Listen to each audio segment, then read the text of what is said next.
बिस्मिल्लाह। अब इसे हम करते हैं ओपन।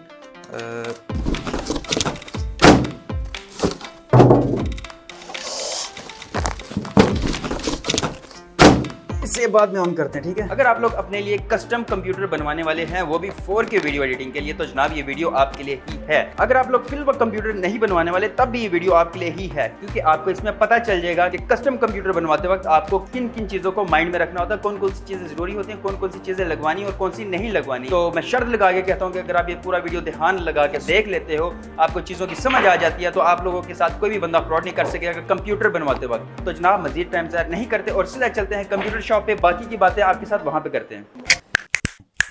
वीडियो शुरू करने से पहले आपको एक दो चीजें समझा दूं जो कंप्यूटर बनवाते वक्त हमें चाहिए होती हैं हमारे कंप्यूटर में। सबसे पहली चीज है प्रोसेसर, फिर आता है मदरबोर्ड, फिर आपकी रैम आती है, और फिर आपकी SSD हार्ड, और फिर नॉर्मल हार्ड 1 टेराबाइट या 2 टेराबाइट, फिर ग्राफिक कार्ड एनवीडिया का, और सबसे लास्ट में और सबसे जरूरी चीज आती है हमारी पावर सप्लाई। ये चीजें इस्तेमाल होने वाली हैं। उसके बाद जो केसिंग है, केसिंग आप अपनी मर्जी से ले सकते हो। बेशक आप लाइट्स वाली लो, मैंने सिंपल सी ली थी, आपकी मर्जी, आपने उसमें लाइट्स लगवानी है, जो कुछ भी होता है, लेकिन केसिंग इतनी ज़्यादा ज़रूरी नहीं होती जितनी ज़्यादा ये वाली चीज़ें होती हैं। इसलिए मैंने जिन चीज़ों का भी नाम लिया है, इन चीज़ों पे पहले फोकस करेंगे। केसिंग, कीबोर्ड और मॉनिटर्स वगैरह तो वो एंड पे आप लोग अपनी मर्जी से जो भी लेते रहो। खैर, जिन चीज़ों के मैंने नाम लिए ये आपके सामने है, इन चीज़ों को अपने जहन में बैठा ले। अब हम इन सारी चीज़ों को खरीदेंगे और उसके बाद लेके जाएंगे एक बंदे के पास जो हमें ये असेंबल करके देगा। लेकिन आप खुद भी कर सकते हैं, लेकिन अगर आपको एक्सपीरियंस नहीं है तो प्लीज़ पहली बार खुद कभी भी ट्राई ना करना, किसी एक्सपीरियंस वाले बंदे को बैठा लेना। खैर, जल्दी से हम ये चीजें खरीद लेते हैं पहले, उसके बाद हम करते हैं इसको असेंबल। ओके जी, सबसे पहले मैंने प्रोसेसर खरीद लिया। आपने अपने बजट के हिसाब से ये चीज लेनी है। आपको पता होना चाहिए कि आपका बजट कितना है, ये प्रोसेसर आपको कितने का मिल रहा है। तो इन शॉर्ट, प्रोसेसर खरीदते वक्त आप लोगों ने ये ध्यान रखना है कि वो i5 है, i7 है, जनरेशन उसकी कौन सी है, उसके बाद उसकी स्पीड कितनी है, कितने गीगाहर्ट्ज है। इसके बाद बारी आती है हमारे मदरबोर्ड की। मदरबोर्ड है जो आप लोगों ने इस पे बिल्कुल कॉम्प्रोमाइज नहीं करना। मदरबोर्ड खरीदते वक्त आप लोगों ने ध्यान रखना है कि वो आगे कौन कौन से प्रोसेसर की जनरेशन को सपोर्ट करेगा। तो बस आप लोगों ने मदरबोर्ड पे बिल्कुल कॉम्प्रोमाइज नहीं करना। अगर आप लोगों ने मदरबोर्ड को सस्ते वाला लिया तो आगे जाके आपको कंप्यूटर को पूरे का पूरा ही रिप्लेस करवाना पड़ जाएगा। इसलिए मदरबोर्ड वो वाला खरीदो जो कि आपकी अगली जनरेशन को भी सपोर्ट करता हो, ठीक है, ताकि जब आप फ्यूचर में अपना कंप्यूटर अपग्रेड करो तो आपको सिर्फ और सिर्फ प्रोसेसर ही अपग्रेड करना पड़े, या एक एक चीज करके आप उससे चेंज करवा सकते हो। इन शॉर्ट, अगर आपको मदरबोर्ड का बताऊं तो आप लोगों ने इस चीज का ध्यान रखना है कि वो आगे कौन कौन सी जनरेशन को सपोर्ट करेगा, रैम की कितनी फ्रीक्वेंसीज को वो सपोर्ट कर सकता है, और उस मदरबोर्ड पे हमारा ग्राफिक कार्ड कौन कौन सा लग सकता है। तो आप लोगों ने इस चीज का भी ध्यान रखना है, ठीक है। उसके बाद जनाब ये है फैन। ये फैन आपके प्रोसेसर के लिए बहुत ज्यादा जरूरी है। जैसे कि आपको पता है बिजली आती है जाती है, आपका कोई पता नहीं होता, प्रोसेसर हीट अप हो सकता है गर्मी की वजह से।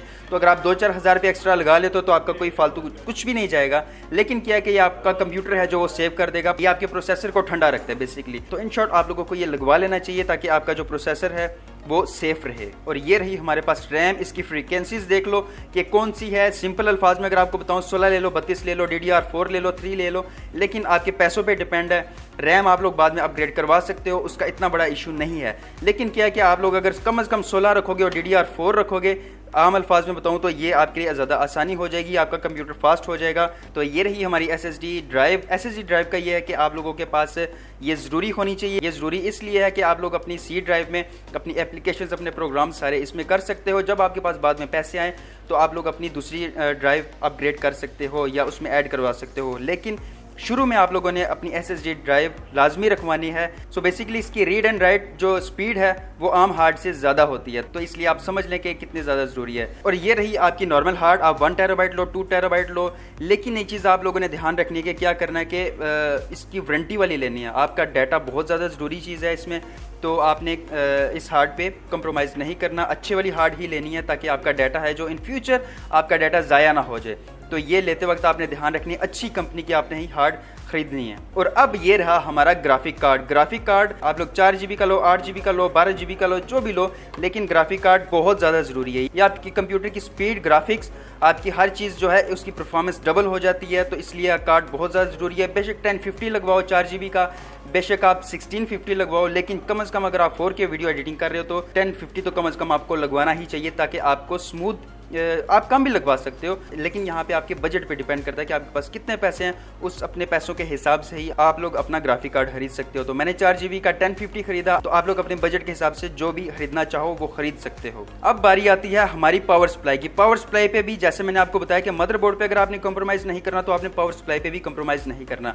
वो इसलिए कि अगर आप पावर सप्लाई कोई माड़ी कंपनी की लगवाओगे, कोई अच्छी कंपनी नहीं होगी या कोई उसके कम वाट्स होंगे, तो आपकी पावर सप्लाई जलेगी, तो आपका पूरे का पूरा कंप्यूटर लेके उड़ सकता है। तो आपने पावर सप्लाई अच्छे वाली लेनी है, क्योंकि अगर लोड शेडिंग होती है, बिजली अप एंड डाउन जाती है, तो आप लोगों का जो कंप्यूटर है वो पूरे का पूरा ना जाया हो, एक ही चीज़ जाए, वो आपकी पावर सप्लाई सारे का सारा कुछ संभाल ले। तो आपने अपने पूरे कंप्यूटर के हिसाब से ही अपनी पावर सप्लाई लगवानी है। पावर सप्लाई पे बिल्कुल ज़ीरो कॉम्प्रोमाइज़। तो यहाँ पे आप लोगों ने थोड़े से फालतू पैसे लगाने हैं, ये बहुत ज़्यादा ज़रूरी चीज़ है। आपने अपने पीसी के हिसाब से ही अपनी पावर सप्लाई और अच्छी कंपनी की पावर सप्लाई लेनी है, ताकि आपका कंप्यूटर है जो वो पूरे का पूरा फारग ना हो। खैर, अब हमने ये सारी चीज़ें खरीद ली और अब हम करते हैं इसको असेंबलिंग के लिए देते हैं किसी को। अगर आपको नहीं पता, खुद असेंबल करना नहीं आता, तो खुद पंगा बिल्कुल भी ना करो। आपकी अगर एक वायर भी इधर से उधर हो गई तो आपका पूरे का पूरा पीसी फारग हो सकता है। इसलिए जाओ एक्सपर्ट के पास, उससे सीख लो। उसके बाद अगला कंप्यूटर है जो आप लोग खुद असेंबल करते रहना है। हम चलते हैं एक्सपर्ट के पास, उससे असेंबल करवाते हैं और फिर देखते हैं हमारा कंप्यूटर क्या निकलता है। अच्छा जी, ये रहा हमारा प्रोसेसर हम लगाएंगे अब मदरबोर्ड में। ये लगा दिया हमने प्रोसेसर मदरबोर्ड पे। आपका प्रोसेसर जिंदाबाद। उसके बाद आती है बारी रैम की। रैम हमने निकाल लेनी है और लगा देनी है मदरबोर्ड पे, ठीक है। ये हमारी रैम भी लग गई। और फिर जनाब हमारी है ये SSD ड्राइव भी हमने लगा दी अपने मदरबोर्ड पे, ठीक है। और फिर ये रहा हमारा फ़ैन प्रोसेसर के लिए, हम ये लगाएंगे प्रोसेसर पे। उसके लिए एक थर्मल पेस्ट है, ये हम लगाते हैं प्रोसेसर पे और उसके ऊपर रखेंगे हम अपना फ़ैन। और फिर इसको हम कर देंगे लॉक। और ये रहा हमारा मदरबोर्ड, ठीक है।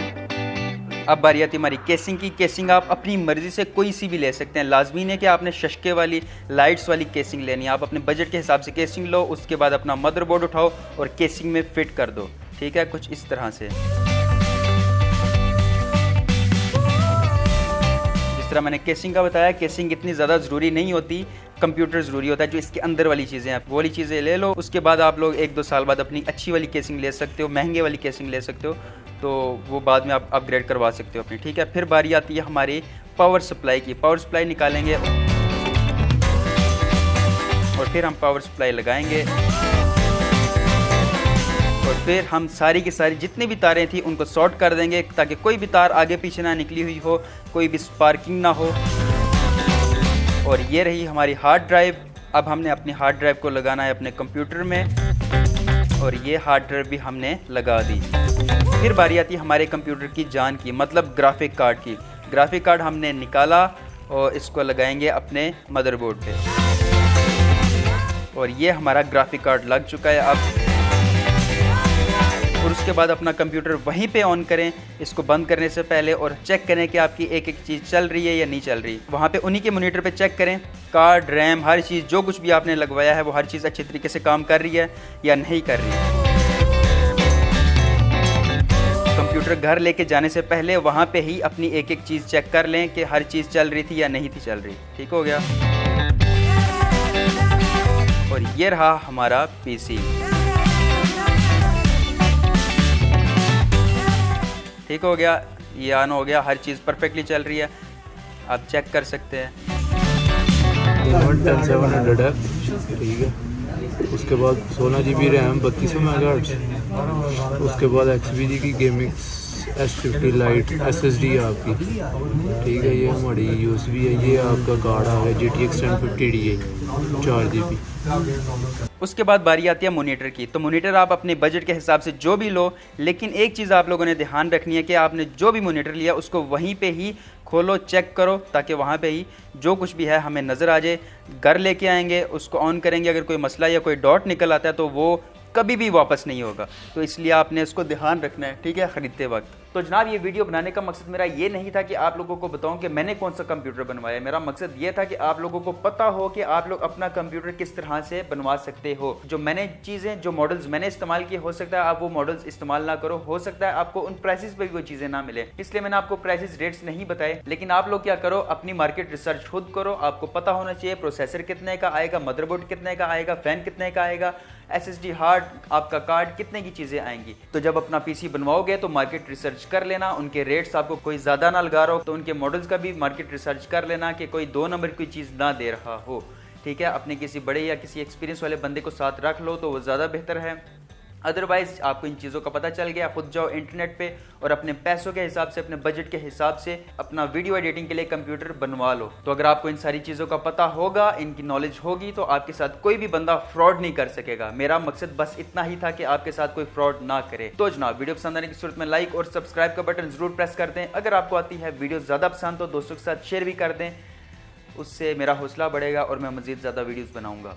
तो बस तक लिया।